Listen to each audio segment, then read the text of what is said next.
And even though it's 110 degrees in this crazy room, 110. If you can take it, I can take it.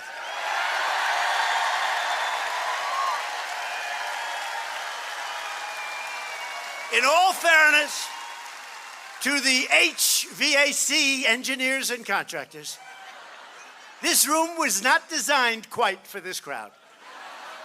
And you people are hot.